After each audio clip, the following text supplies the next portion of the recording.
പിതാവിൻ്റെയും പുത്രൻ്റെയും പരിശുദ്ധാത്മാവിൻ്റെ നാമത്തിൽ തനിക്ക് സ്തുതി.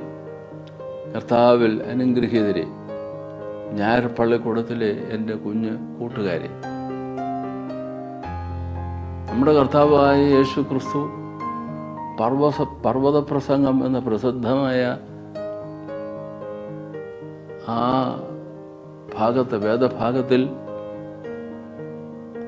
ഭാഗത്തിലൂടെ കർത്താവ് അരുളി ചെയ്യുകയാണ്, നിന്റെ നിക്ഷേപമുള്ളിടത്ത് നിന്റെ ഹൃദയവും ഇരിക്കും. നിന്റെ നിക്ഷേപമുള്ളിടത്ത് നിന്റെ ഹൃദയവും ഇരിക്കും. നമുക്കത് തിരിച്ചും പറയാം, നിന്റെ ഹൃദയമുള്ളിടത്ത് നിന്റെ നിക്ഷേപവും ഇരിക്കും. എന്താണ് നമ്മളുടെ നിക്ഷേപം? ദൈവ സംബന്ധമായി നമ്മൾ ചിന്തിക്കുന്നതും പഠിക്കുന്നതും പ്രവർത്തിക്കുന്നതുമായ എല്ലാ കാര്യങ്ങളും നമ്മളുടെ നിക്ഷേപമാണ്. ആ നിക്ഷേപം എന്താണോ, എങ്ങനെയാണോ, അതനുസരിച്ചായിരിക്കും നമ്മുടെ ഹൃദയത്തിൻ്റെ നിലയും. ആ നിക്ഷേപം നമ്മൾ എവിടെ സൂക്ഷിക്കുന്നുവോ അവിടെ നമ്മളുടെ ഹൃദയവുമായിരിക്കും. ആ നിക്ഷേപമുള്ളിടത്ത് ഹൃദയവുമുണ്ട്. അങ്ങനെ ഒരു ഹൃദയത്തോടുകൂടെ സമർപ്പിതമാണ് നമ്മളുടെ ഹൃദയമെങ്കിൽ നമ്മളുടെ നിക്ഷേപം സ്വർഗത്തിലായിരിക്കും, ദൈവസാന്നിധ്യത്തിലായിരിക്കും, ദൈവികവും ആയിരിക്കും. ഈ ഒരു വലിയ പാഠമാണ് ഇവിടെ കർത്താവ് വിശുദ്ധ മത്തായി എഴുതിയ സുവിശേഷം 6-ാം അധ്യായം 21-ാം വാക്യത്തിൽ പ്രത്യേകമായി കുറിച്ചു വയ്ക്കുന്നത്. നിന്റെ നിക്ഷേപമുള്ളിടത്ത് നിന്റെ ഹൃദയവും ഇരിക്കും. ഒരിക്കലും ഒരു വലിയ ധനവാൻ അയാളുടെ ഗ്രാമത്തിൽ തന്നെയുള്ള ഒരു സന്യാസ ശ്രേഷ്ഠൻ, ഭക്തൻ, സന്യാസ ജീവിതത്തിൽ ശ്രേഷ്ഠൻ, അദ്ദേഹത്തിൻ്റെ അടുക്കൽ ചെന്നു. ആ ധനവാൻ ആ ഭക്തനും പരിശുദ്ധനുമായ സന്യാസ ശ്രേഷ്ഠൻ മുനിവര്യനോട് ഒരു അപേക്ഷ സമർപ്പിച്ചു.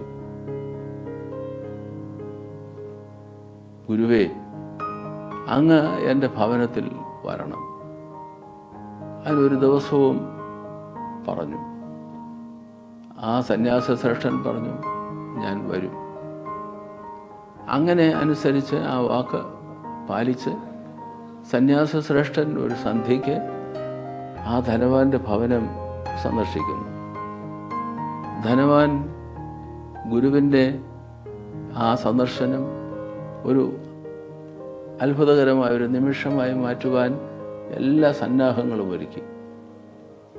ഭക്തനോടൊപ്പം, ഗുരുവിനോടൊപ്പം, സന്യാസ ശ്രേഷ്ഠനോടൊപ്പം അത്താഴം കഴിക്കുവാൻ സ്നേഹിതരെയൊക്കെ ക്ഷണിച്ചു. എല്ലാവരുമുണ്ട്. ഭക്ഷണത്തിന് മുമ്പ് കുശലാന്വേഷണത്തിന് ഒരല്പസമയമെടുത്തു. ആ ധനവാനായ ആൾ ആ ഭക്തനും മുനിശ്രേഷ്ഠനുമായ ഗുരുവിനോട്, ഗുരു, അങ്ങേക്കറിയാമല്ലോ, ഞാൻ ഈ ഗ്രാമത്തിലെ ഏറ്റവും സമ്പന്നനായ ആളാണ്.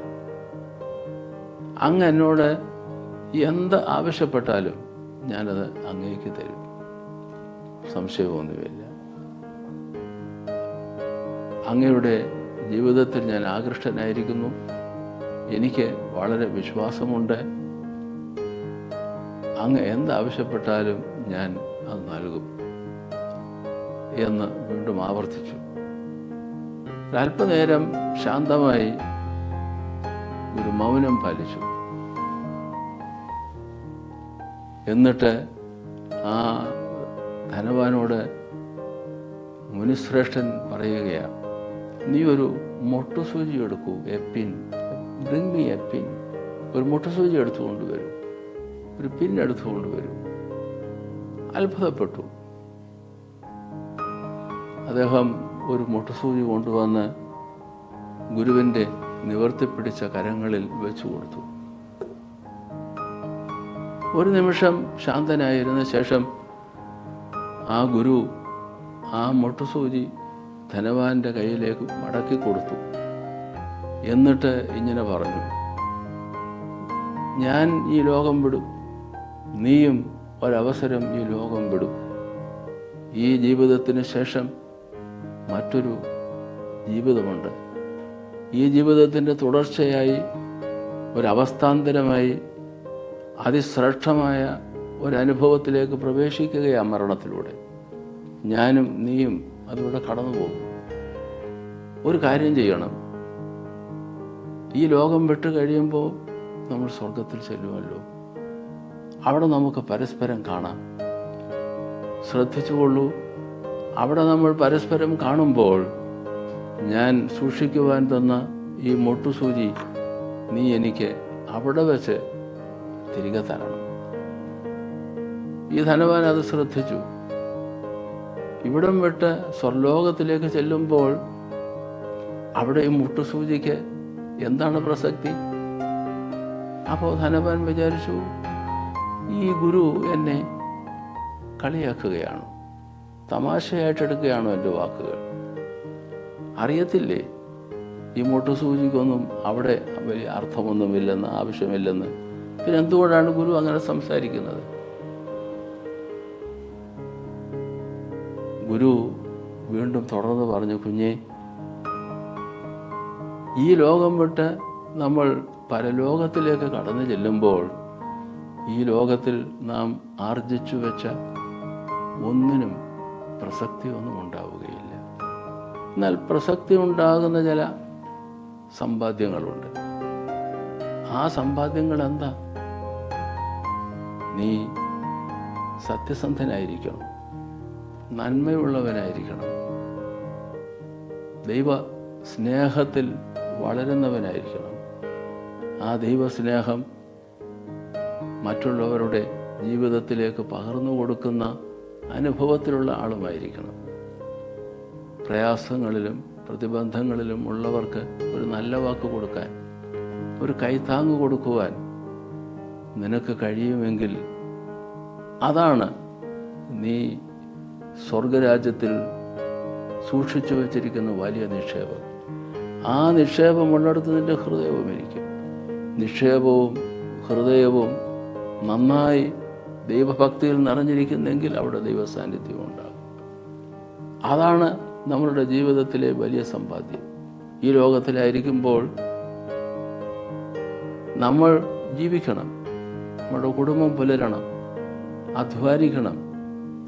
അതിലൂടെ നമുക്ക് ദൈവം കിനിഞ്ഞു തരുന്ന സമ്പാദ്യങ്ങൾ അത് രുചിച്ചുകൊണ്ട് ദൈവത്തെ സ്തുതിച്ച് ഈ ലോക ജീവിതം അന്വർത്ഥമാക്കണം.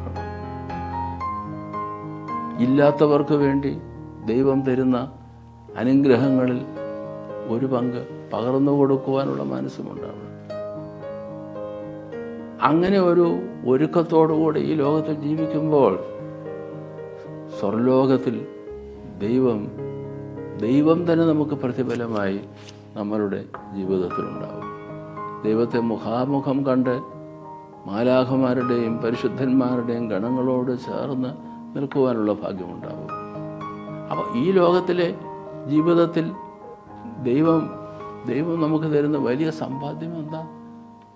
ആ ദൈവത്തോടുള്ള ഭക്തിയാണ്, നന്മയിലുള്ള ജീവിതമാണ്, പങ്കുവയ്ക്കുന്നതിലുള്ള ആനന്ദവുമാണ്.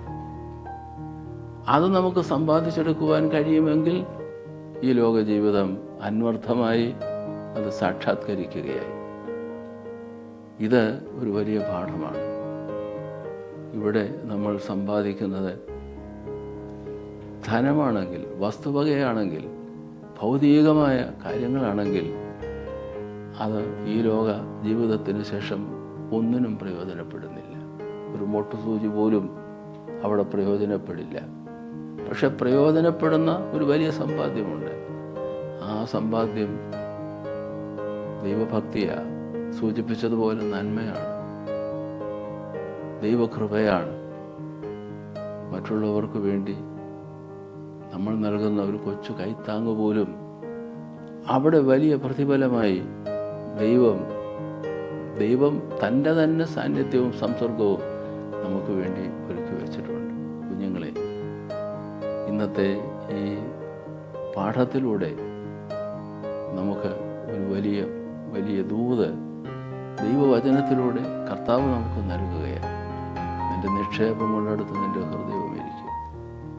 നിൻ്റെ ഹൃദയം ഉള്ളിടത്ത് നിൻ്റെ നിക്ഷേപവും. ആ നിക്ഷേപം ദൈവസ്നേഹമായിരിക്കട്ടെ, നന്മയായിരിക്കട്ടെ, പരോപകാരമായിരിക്കട്ടെ. അങ്ങനെ ജീവിതത്തെ കൃപയിൽ നിലനിർത്തുവാൻ കുഞ്ഞുങ്ങളെ നമുക്ക് ശ്രമിക്കാം. അങ്ങനെ ഒരു ജീവിത സങ്കല്പം നമുക്ക് വളർത്തിയെടുക്കാം. ആ സങ്കല്പത്തിൽ നമ്മളുടെ ജീവിതത്തെ ഉറപ്പിക്കാം. എല്ലാ അനുഗ്രഹങ്ങളും നന്മകളും നിങ്ങൾക്ക് നേരുന്നു. ദൈവമുള്ളിടത്ത് അവൻ്റെ ഭക്തന്മാരുണ്ട്. ആ ദൈവ ഭക്തന്മാർ